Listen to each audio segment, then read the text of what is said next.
네, 10시가 넘어가게 되면서 안타깝게도 양 지수 모두 다 하락폭이 조금씩 깊어지고 있는 상황입니다. 거래소에서는 개인하고 기관이 공방전을 벌이고 있는데 아무래도 역부족인 모습이 조금씩 나오고 있습니다. 하락 쪽으로 기울어 가고 있고요. 이제 코스닥 같은 경우에는 외국인의 매도세가 지금 방금 전에 900억 원대에서 1000억 원대까지 늘어나면서 계속해서 코스닥 시장의 부담 요인이 되고 있습니다. 이제 반면에 선물 시장에서는 외국인이 어제는 이제 팔았는데 오늘은 좀 매수를 전환했습니다. 하지만 어제 판 물량이 한 반 정도밖에 안 사고 있기 때문에 시장에 큰 영향력을 미치지는 못하고 있는 상황입니다. 자, 오늘도 오전장 한번 알아보도록 하겠습니다. 키워드 원투펀치 신기수 전문가입니다. 전문가님, 안녕하십니까? 네, 안녕하세요. 신기수입니다. 네. 자, 오늘 오전장, 미국장하고 좀 점점 분위기가 비슷해져 가나? 약간 이런 좀 생각이 또 드는데요. 오전장 키워드 어떻게 잡으셨습니까? 네, 미국보다 강하다. 그러나 이렇게 잡았습니다. 네. 자, 그러나 다음에 굉장히 궁금합니다. 좀 자세하게 분석해 주시죠. 네, 미국 증시는 지금 사실 그 파월 발언 여파로 많이 빠졌죠. 그저께 밤에 이제 2% 넘게 빠졌고, 어젯밤에도 또 빠졌습니다. 1%가 넘게 빠지고, 나스닥은 낙폭이 좀 더 크고요. 근데 이제 우리 증시 같은 경우에는 상당히 좀 이제 견조하죠. 그 견조한 거를 이제 누가 이끌었냐면 결국에는 이차전지 쪽에서 이끌었다 이렇게 봐야 되겠죠. LG 에너지 솔루션이나 뭐 삼성 SDI 이런 쪽이 일단 주도를 하면서 삼성전자도 어제 같은 경우에는 좀 도와주고 이러면서 지수가 미국 시장 대비해서는 상당히 좀 견조한 부분이 있었습니다. 근데 이제 LG 에너지 솔루션을 잠깐 좀 차트를 좀 보시면은요.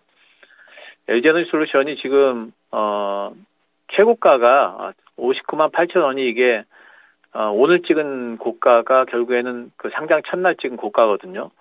여기를 지금 한 번에 돌파를 할까? 이 부분에 대해 가지고 조금 좀 보수적으로 보는 게 낫겠죠. 이렇게 올라와서 이격이 많이 벌어져 있는데 돌파하고 쭉 위로 뻗기는 아마 힘들 겁니다. 기술적으로도 힘들고 또 내용상으로도 지금 이렇게까지 갈 정도의 그 내용인가. 수급으로 물론 그 지금 밀어 올린 부분이 있는데 가더라도 좀 쉬었다 가지 않을까 이렇게 생각을 좀 해야 되겠죠. 제 생각에는 한 55만 원까지는 또 조정을 좀 받을 수 있습니다. 그 얘기는 뭐냐면은 결국에는 또 삼성전자도 또 오늘 보면 이제 하락을 하고 있죠. 어제는 좀 양봉 내면 도와줬는데 지수를 오늘 하락을 하고 있어요. 이 얘기는 뭐냐면 지수가 이제는 좀 쉬어갈 때가 좀 되지 않았나 뭐 이런 이제 생각을 좀 해봐야 되겠고 호재거리가 엄청나게 있냐 그러면 그렇지는 않죠. 지금 미국 쪽에서는 새로운 걱정거리가 또 생겼지 않습니까? 내년도에는 지난 9월 달에 연준에서 점도표상으로 이야기했던 4.6% 목표 금리가 사실은 더 올라갈 수도 있다. 이렇게 파월이 이야기를 했습니다. 그리고 12월 달에 자이언트 스텝을 할지 아니면 빅스텝을 할지 시장은 빅스텝에 대한 어떤 이제 전망을 좀 내놓고 있었는데 이번에 FOMC 이후에 시장에서는 뉴스 헤드라인 쪽을 보면은 12월 달에 금리 완화 가능성에 대해서 얘기를 하고는 있어요.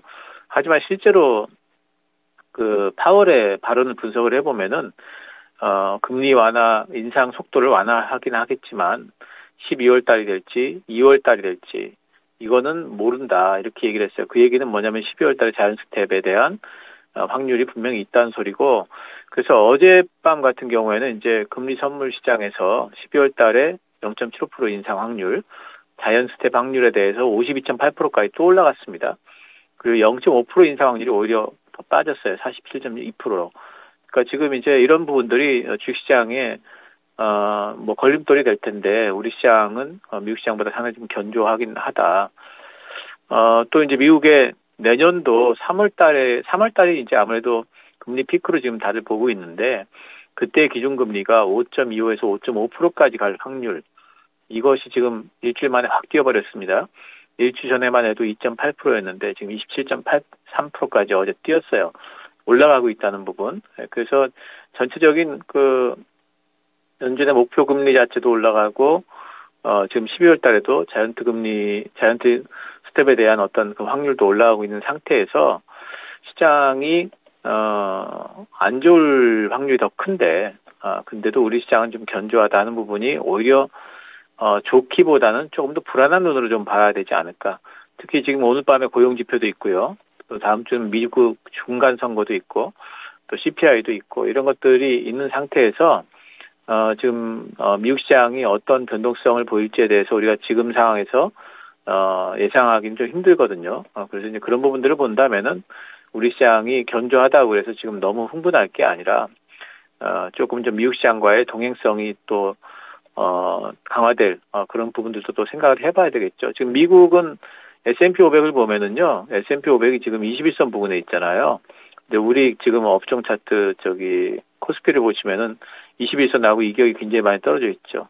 21선하고 얼마 떨어져 있느냐면은 거의 3%까지 떨어져 있습니다. 그러니까 가령 미국 시장하고 지금 동행화되려면은 우리 시장이 지금 3% 밑으로 내려와야 된다는 소리잖아요. 예, 그러니까 그런 이제 것들이 있기 때문에 지금은 오늘 특히 주말장이기도 하니까 너무 이제 흥분하시기보다는 지금은 조금 이제 CPI까지는 조금 관망하는 게 좀 필요하지 않을까 생각을 하고 있습니다. 네. 자, 호재가 없는 상황, 그리고 금리 인상폭과 관련해서는 오히려 이제 불확실성이 상존해 있는 그런 상태가 되겠습니다. 그래서 급하게 움직이는 것보다는 확실히 돌다리도 두드려보고 움직이자라고 조언해 주셨습니다. 자, 그러면 오후장을 좀 앞두고 있습니다. 오늘장을 이길 수 있는 펀치 한 방 날려주시죠. 예, 종목 장세를 준비하자 이렇게 말씀드리겠습니다. 네, 뭐 요즘 종목을 많이 보자 이렇게 얘기를 하고 있는데 어떤 섹터, 업종은 어떤 업종이 또 유리할지 그리고 어떠한 기준으로 선택을 해야 될지 좀 자세하게 설명해 주십시오. 예, 일단 뭐 코스피가 61선을 바로 돌파하기 좀 힘들 거고요. 예, 그렇다고 이제 그 엄청 밑으로 쭉 빠지지도 않을 것 같아요. 요 근래 이제 움직임을 보게 되면은 대형주들 쪽에 잡아주고 있으니까.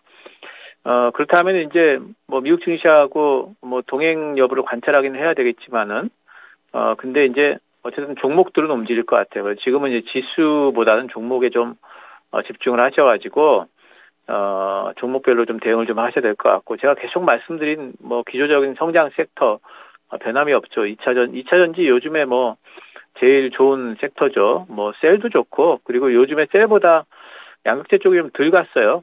저는 오히려 이쪽 소재 쪽이 에코프로, BM, 뭐 LNF 덜 갔는데 이쪽이 더 오르지 않을까 뭐 이런 생각도 좀 해보고 있고요. 조선 계속 말씀드렸는데 조선 쪽이 현대위포조선도 지금 바닥 잡는 분위기고 피팅 업체들 뭐 태광이라든가 성광밴드라든가 이런 업체들은 벌써 반등이 많이 나오고 있고 그 외에도 뭐 보냉제 쪽도 지금 바닥 잡는 흐름들이 나오고 있죠. 그래서 조선 쪽도 제가 그 선사들의 수주 실제에 관계없이 지금부터 기자 쪽들의 업체들의 지금 실적 상승 구간이다 말씀을 계속 드렸죠. 조선 쪽 아직까지도 기회가 있고요. 자동차 쪽 현대차, 기아 아직 모두 못 올라가고 있습니다. 근데 이제 중간 선거 끝나고 나서 저는 이제 뭔가 해법이 나올 걸로 봐요. 반등이 나올 걸로 보고 있고. 근데 실제로 지금 부품주들은 보면은 꿈틀꿈틀대고 있죠. 현대위아 바닥 잡은 느낌이고요. HL 만도 같은 경우에는 지금 많이 올라와서 빠지지도 않고 조정도 많이 안 들어오고 지금 120선 안착 흐름입니다. 이 외에도 좀 작은 업체들, 뭐 화신이라든가 또 SL 같은 업체들은 미국 쪽에 공장이 있다 제가 말씀을 드렸죠. 지금 반등 중에 있다 이렇게 보여요. 그 자동차 쪽도 계속 보셔야 되고 반도체는 그 삼성전자가 올라가다가 지금 멈추고 있기 때문에 저는 삼성전자가 6만 전자 다시 회복을 하려면 시간이 좀 걸린다 말씀드렸죠. 아마도 이제 삼성전자는 한 5만 7천 원에서 6만 원 사이에 박스권 흐름이 유력합니다. 하지만 종목별로는 지금 내년 그 업종 그 여러 가지 전망과 관계없이 종목별로는 지금 반도체 쪽에도 장비주든 소재주든 내년도 이제 1분기, 2분기에도 계속해가지고 실적 상승 종목들이 많이 있습니다. 그래서 그런 종목들 고르기가 그렇게 어렵지 않습니다. 반도체 쪽엔 종목이 많아서 골라보실 수 있고요. 방산 쪽에 계속 말씀을 드렸는데 요즘에 방산 쪽이 좀 급등이 나왔어요. 하나 에어로스페이스가 지금 급등이 나왔기 때문에 지금 들어가는 거는 좀 힘듭니다. 그래서 지금은 좀 조정을 좀 기다리셨다가 조정이 들어오면 들어가시고요. 오히려 현대로템은 지금 뭐 들어갈 수 있을 것 같고요. 제가 방산이라고 하는 것은 뭐 퍼스텍이나 이런 거 말하는 거 아니죠. 4대 방산주 말씀드립니다. 하나 에어로스페이스, 그리고 현대로템, 그리고 한국항공우주, LIG 넥슨. LIG는 너무 많이 올랐죠. 지금 잡기 힘들고요. 그런 쪽만 방산주 지금 말씀드리고 있기 때문에 지금은 이제 하나 에어로스페이스하고 현대 많이 올라왔는데 지금 조정 기다리시고요. 현대로템 정도가 지금 딱 적당할 걸로 지금 진입이 보이고요. 신재생 쪽 제가 계속 말씀드렸는데 사실 지금 북녘 쪽이 많이 빠졌거든요. 근데 북녘 쪽에는 뭐 여러 가지 유럽 쪽에서 노이즈들이 있었습니다. 원전 재가동하고 신재생 투자 실제로 해야 되느냐 말아야 되느냐 뭐 이런 얘기도 있고 하면서 삼강 MNT도 엄청나게 빠졌죠. 바닥 잡는 흐름이고요. 다 반등 나옵니다. 그리고 중간선거 끝나고 나면은 태양광 쪽에도 뭐 흔들렸다가 반등이 나오든 아니면 바로 가든 또다시 한 단계 더 올라갈 겁니다. 그래서 이런 부분들도 계속 보시고 이쪽 계속 말씀드렸던 이제 기초적인 성장 섹터다 이렇게 말씀드리고요. 모멘텀 섹터로는 요즘에 뭐 골드만삭스에서 로봇 쪽에 좋은 얘기 했기 때문에 로봇 쪽도 아마 이제 바닥 잡는 흐름이죠. 레인보우나 SPG 같은 업체들 이쪽도 올라갈 걸로 보고 있고요. 뭐 자율주행도 있고 로봇 얘기하면 자율주행 따라갑니다. 또 메타버스 오늘 움직이는데 오늘처럼 움직일 때는 오히려 매도를 해주고 또 빠지면 잡아주고 이런 가능하겠고요. 네옴시티도 아직 안 끝났습니다. 네옴시티도 뭐 저기 그 사우디 빈살만이 또 우리나라 온다 그러니까요. 그때까지는 계속해가지고 모멘텀 받을 거고요. 또 우크라 재건주들도 빠져 있을 때 잡아주면은 또 한 번씩 또 빵빵 치니까 그것도 또 팔아주면 되고요. 이런 쪽들은 좀 모멘텀 섹터로 보시고요. 이렇게 좀 종목별로 보시면서 대응을 좀 하시고 지수가 제대로 움직이려면은 아무래도 CPI 이후에 방향성이 좀 잡히지 않을까 보고 있습니다. 네.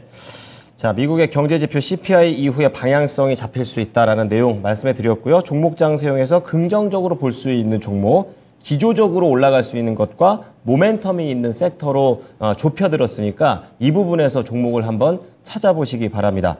전문가님 한 주 동안 고생하셨어요. 네, 감사합니다. 네, 지금까지 키워드 원투펀치 토마토 투자클럽 신기수 전문가였습니다.